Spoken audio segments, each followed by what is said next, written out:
தற்போதைய அண்மை செய்தியின்படி வாட்ஸ்அப்பில் போலியான தகவல் பரவி வருவதாக அண்ணா பல்கலைக்கழகம் வெளியிட்டுள்ளது.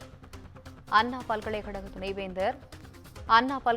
துணைவேந்தர் வேல்ராஜ் பெயரில் வாட்ஸ்அப்களில் பரவுவது போலியான தகவல் என பல்கலைக்கழக நிர்வாகம் விளக்கம் அளித்துள்ளது. துணைவேந்தர் வேல்ராஜ் பெயரில் வாட்ஸ்அப்களில் பரவும் அறிக்கை போலியானது என கூறப்பட்டுள்ளது. முறைகேட்டை வெளிக்கொண்டு வந்த அறப்போர் இயக்கத்திற்கு அண்ணா பல்கலைக்கழகம் நன்றி தெரிவித்ததாக பரவி வரும் அறிக்கை போலியானது. கல்லூரிகளுக்கு அங்கீகாரம் பெறுவதற்கு பேராசிரியர்கள் முறைகேட்டில் ஈடுபட்டதாக எழுந்த புகார். பேராசிரியர்கள் ஒன்றுக்கும் மேற்பட்ட கல்லூரிகளில் பணிபுரிவதாக பதிவு செய்தது முறைகேடு.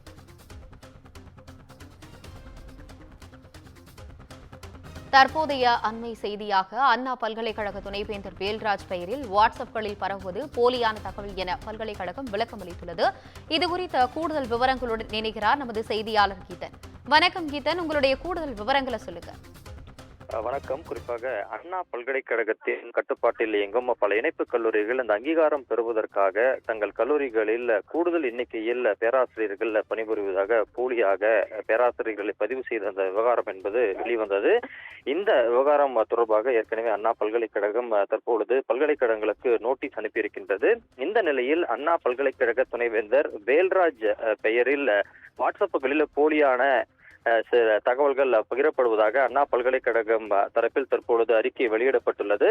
அதே போல அண்ணா பல்கலைக்கழகத்தின் இந்த அறிக்கையை தொடர்ந்து தற்போது இந்த தனியார் கல்லூரிகளுக்கு அண்ணா பல்கலைக்கழகம் சார்பில் விளக்கம் கேட்டு நோட்டீஸ் அனுப்பப்பட்டுள்ளதாகவும் அந்த அறிக்கையில் தெரிவிக்கப்பட்டுள்ளது. அதே போல அண்ணா பல்கலைக்கழக இணையதளத்திலிருந்து அந்த தகவல்களை திரட்டி இந்த முறைகேட்டை வெளிக்கொண்டு வந்த அறப்போர் இயக்கத்திற்கும் அண்ணா பல்கலைக்கழகம் சார்பில் நன்றி தெரிவிப்பதாகவும் இந்த அறிக்கையில் தற்பொழுது சுட்டிக்காட்டப்பட்டுள்ளது. எனவே அண்ணா பல்கலைக்கழக துணைவேந்தர் பெயரில் வெளிவரக்கூடிய அந்த தகவல்கள் போலியானது எனவும் கவனமுடன் இதை வரக்கூடிய செயல்கள் இந்த தகவல்களை பெறக்கூடியவர் கவனமுடன் இந்த தகவல்களை கையாள வேண்டும் என்றும் அண்ணா பல்கலைக்கழக துணைவேந்தர் தரப்பில் தற்பொழுது வேண்டுகோள் வைக்கப்பட்டுள்ளது.